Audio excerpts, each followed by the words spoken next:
Welcome to the Orange Couch Talks, a deeper dive from our leaders into our recent teachings. Hey guys, thanks for tuning into this episode of the Orange Couch Talks. I honestly thought when we said this was going to be the Orange Couch Talks that it was going to be a little more Blues Cluesy and maybe the couch would be animated. But I was wrong. But we have some special animation for you today because we have a special guest. And that is my good friend, Doctor, want to get that in there? Thank you for getting that in there. Monty Patton. And I do have a little sciatica I need you to take a look at later as a doctor. Okay. But he has another title too. With pastors, and we call him the Pope of Arizona. Let's not do that. I got in trouble last time. Among Arizona Baptists as sort of the Pope. And so, big deal. Like I said, literally I got in trouble over that one. Been here a while, Monty. You came out, how many years ago started Mountain Ridge Church? 1996. Okay. Yes, May 1, 1996. All right. So it'll be 25 years this year. Yeah, and you segued away from primary leadership with that to be the Sin City sort of missionary for the North American Mission Board. We're using code language here for Southern Baptist, but the Sin missionary for the North American Mission Board for the entire state of Arizona. Yeah. And so we thought it'd be good to hang out with you a little bit. Well, You're a longtime friend of mine. I met you before your wife met you. Yes, we went to East Central University as freshmen together, transferred the same year to Oklahoma Baptist University. Did you graduate? Yeah, I did. Yes. I think we graduated together at the same ceremony. You were in the front of the line because you were the A's. I was out. You were in the A's. We were in the P's. We were in the back. By the P's, I was already at the cafeteria. Yeah. We have Andrew here. And Andrew is your son-in-law, He is. He's my first son-in-law. Is there anything that you would like to correct for Andrew in front of people as your son-in-law? You didn't say this was happening. Yeah, this is an intervention, actually. He needs to be more likable. Well, he needs to read the likability factor. Yes, and so that his wife will like him a little bit more. He said earlier today, we were at a conference earlier, which I keynoted at. Yes. Yes, you did I was the warm-up to the warm-up. Yes. And he did say today that he wished his wife liked him more. Sarah, if you're watching. She's not. So we're good. You need to like your husband more. But anyways, I feel like I'm getting invited to a family reunion. We're cutting all this out. But we wanted to talk about something. We've been kind of thinking and hearing some teaching today on this. We've been going through Esther, which is all about national problems and the threat of an annihilation of an entire people group. And in some ways, there's a lot of similarities between sort of the stress of Esther and the stress we're living through right now in a pandemic. And Monty, I know you probably as much as any person in our state are around a lot of other pastors. We're curious what you're seeing in pastors in terms of the stress that they're dealing with and the churches. What are some things that you're like, man, this is really standing out right now as an issue in our churches? Well, you're right. I mean, I see stress levels going up further and further. At the very beginning, it was like, okay, let's take a deep breath and let's charge. So guys got online. They're able to actually come up to the 21st century and get everything they needed and hit it running, thinking that it was going to be over fairly quick. And then, of course, it didn't. Yeah. So the churches that were in schools, like church plants were in schools, they couldn't meet, of course, throughout the summer, and then start in the fall. And then also churches thought, okay, this is going to happen. We're all going to come back hopefully in the fall. That didn't happen. So the energy that was used to get them to that point now they're tired. Yeah. And they're taking a very deep breath, and they just, okay, is this ever going to end? And then you see, because whether it's a mask or no mask, whether you're speaking on racial issues or not speaking on racial issues, or whatever the thing may be, people are just aggravated and mad. And now, because everybody's getting on social media, they're actually communicating their angst and anger towards the pastor. And so he's trying to figure out, how do I shepherd throughout this, not only pandemic, but also the national turmoil that we have. And it's causing a lot of stress. we've used the term in this episode, a couple of episodes ago, I should say, of COVID fatigue. And I'll be honest with you, I'm there, man. I Yeah. mean, I was thinking that by this time, this would be in our rearview mirror. And then another phrase that we've used to describe this is there's just problems are being stacked upon other problems right now. So it's not just COVID, as you mentioned. It's racial issues. It's the election. It's whatever you find on social media that you want to argue about. Our virtual executive pastor said this past week in a video blog that you should not respond to every invitation for an argument, and yet we're prone to. Andrew, I know you are kind of in a different chair during this as someone that's getting a church started. It was having some good momentum, and then COVID hit. I mean, that's had to have been frustrating for you. Yeah, and really for us, like I said early, we're like, well, how long the season is going to be? Let's just weather it and let's get back and right on that track and pick up where we left off. Well, it keeps going. So now our team is really talking about what can we do now? Instead of just sitting on our hands and being like, this is a terrible season, let's just pray that it gets over. What can we do and what ground can we take in this time? And really, I feel like in now and kind of through 2020 and even early in this year, I talked to our team last night, is we're building foundations. We're building foundations and we are sowing seeds that God is going to let us reap. But right now, we just need to keep sowing. And when you say sowing seeds, you're not talking about the community garden, I'm right? talking about a couple different things.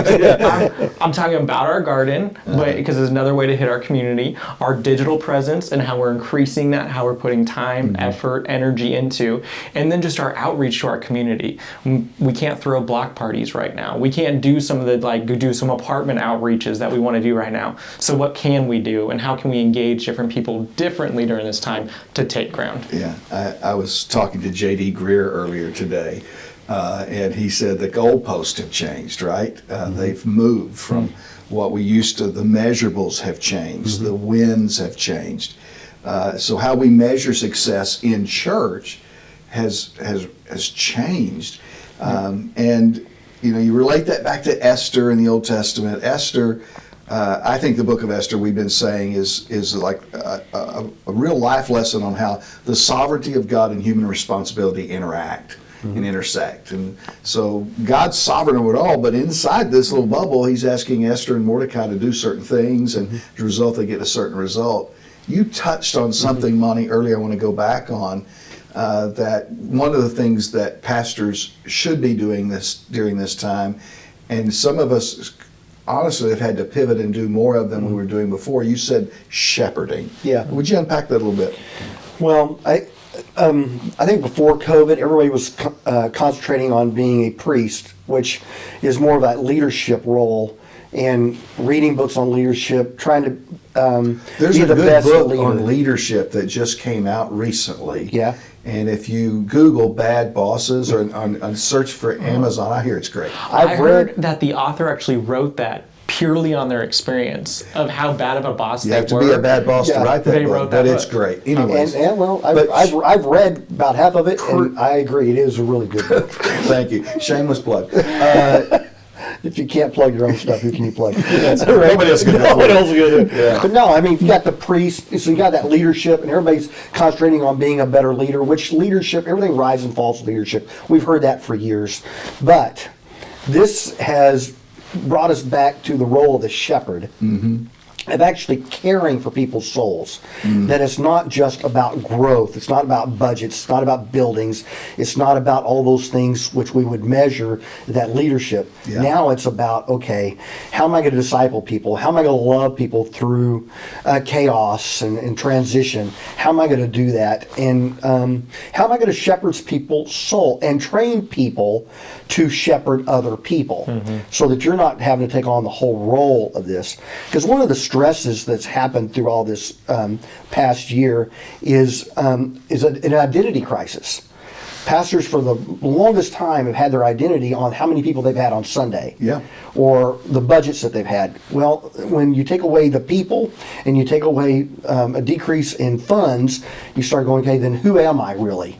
Well, God's called you to be an under shepherd to the flock that He's entrusted you with. And those that are really embracing that and learning to shepherd people and lead other people to shepherd people are thriving during this time. Yeah, I love that. We said early on in this pandemic that this is going to be more a shepherding moment than an executive leadership moment. That doesn't mean that we haven't had to make executive leadership decisions through this. Clearly we have. Yes. But it has pushed us back into, man, what is this all about? I had an experience a couple weeks ago. I went to a deacons meeting, and we had 3 deacons show up for the meeting that don't feel comfortable coming to our large gatherings on Sunday or Saturday.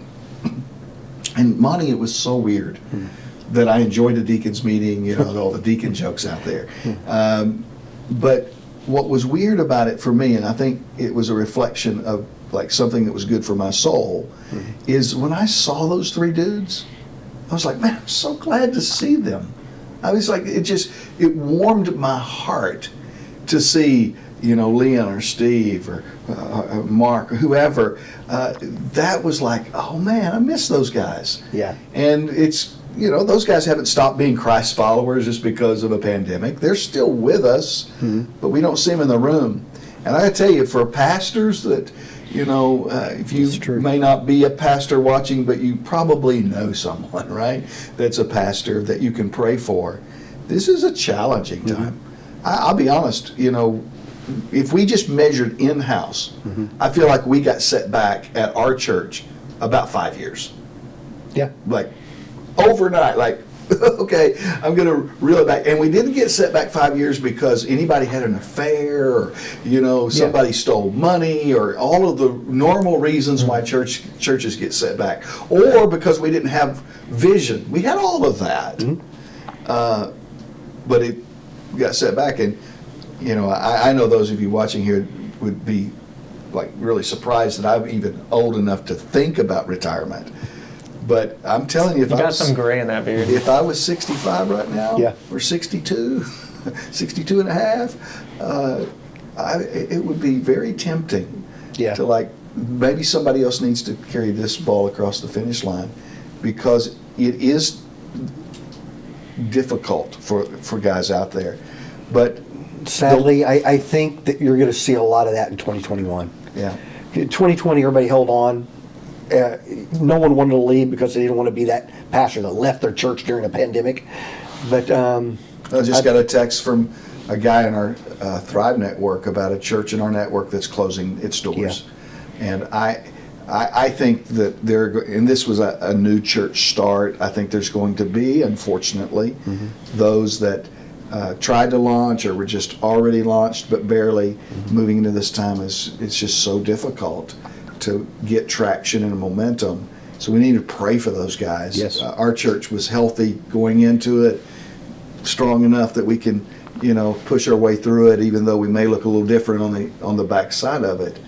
But I love what you said, and that's, I think, where our human responsibility meets with divine sovereignty in this moment. Is a time to shepherd. And to go with that, I think that perfectly goes in what we just talked about this last week with Esther. Is Mordecai, I think, one of the most powerful moments in chapters 4 and 5 that we studied this last week, was Mordecai goes to Esther and says, God's will is going to be done. You need to choose if you're going to be part of it. Yeah. And he's like, it's going to end badly for you if you don't get on board, but God's still going to, he's worked through donkeys before, right? He'll work through people. And for us and everyone watching, we get to choose whether we're going to be on the right side of God's will in this time. Yeah. And what I love is then Esther responded by not only herself, but calling all the Jews in the entire nation of Persia to pray and fast. And we've been doing that every Wednesday. Yep. And I think this is a time for us. How are we going to shepherd? How are we going to love the people around us? Well, we need to first pray and fast to God. We need to look and be dependent on Him for the answers going forward. that's right. It's definitely a difficult day, but I don't want it to sound like it's a doomsday either.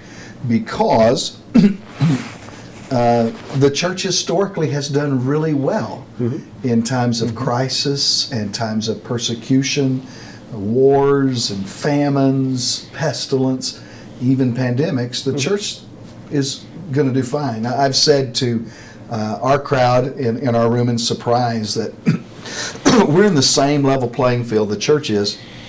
Movie theaters, restaurants, professional sports teams, college teams, we're all affected on the same level. But we have a distinguishing benefit, and that is that we have the Holy Spirit. Yes. And dwelling in the Holy Spirit, we have God's divine plan and purpose. And the Bible says, get this, the gates of hell will not prevail against the church. So Yeah. we have a promise. And so for those that are watching and may be discouraged, we're with you. Yeah. We're discouraged too, but we're also encouraged that God has a plan and a purpose. Monty, Yes. you're all about church planning. You're all about all that.